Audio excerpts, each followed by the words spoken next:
We are more often frightened than hurt, and we suffer more from imagination than from reality. Seneca. Maybe you are facing a difficult conversation you've been putting off for months, or you're about to embark on a new project that tests you to your limits. Or it could be a job change, moving to a new city, starting a relationship. Any of those can provoke fears and anxieties that pin you down, and you can suddenly feel trapped before the situation even unfolds. It is a timeless truth that many of the things we worry about never come to happen. But our imaginary fears can have real consequences. Fear will cloud your reality, and like other extreme emotions such as anger, will cloud your vision and obscure what is really going on. The grips of fear can be paralyzing. How do you take back control? How do you go back to your effective self ready to face whatever challenge comes next? First, you must begin with one of the most important practices in the Stoic tradition, the premeditation of evils. What is the worst that can go wrong? The absolute worst. Study that. Feel it in your bones and skin. Understand what it will look and taste like. Good. Now you've removed the surprise and some of the fear. You've readied yourself for the worst.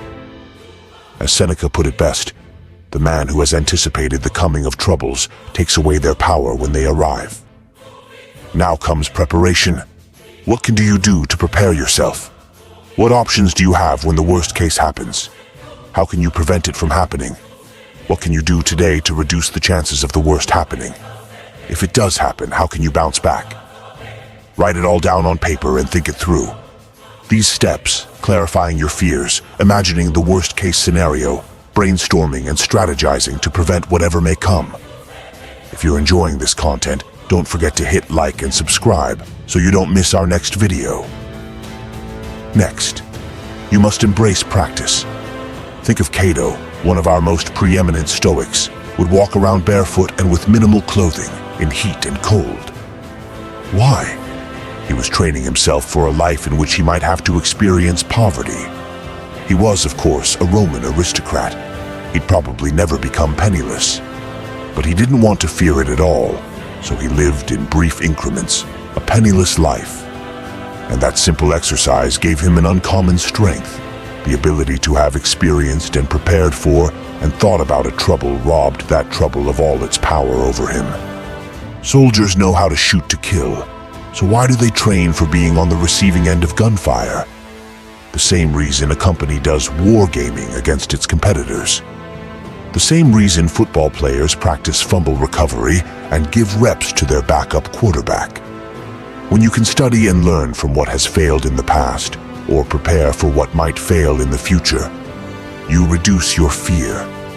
Preparing for what may come is how you know, entering a situation fraught with uncertainty and chaos, that you are ready, that you have done your best preparing. This is how you take control of your fear. Think of practice as immunity.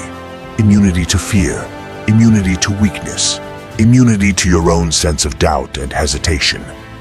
Practice even what you think you can't do, and you might find that you have more capacity than you considered possible. In conclusion, you've probably heard the nothing to fear but fear itself. The Stoics knew that fear was to be feared because of the miseries it creates. The things we fear pale in comparison to the damage we do to ourselves and others when we unthinkingly scramble to avoid them. An economic depression is bad. A panic is worse. A tough situation isn't helped by terror. It only makes things harder. And that's why we must resist it and reject it if we wish to turn this situation around. Comment, "I got it," and don't forget to hit like and subscribe for more videos like this. Thank you for watching.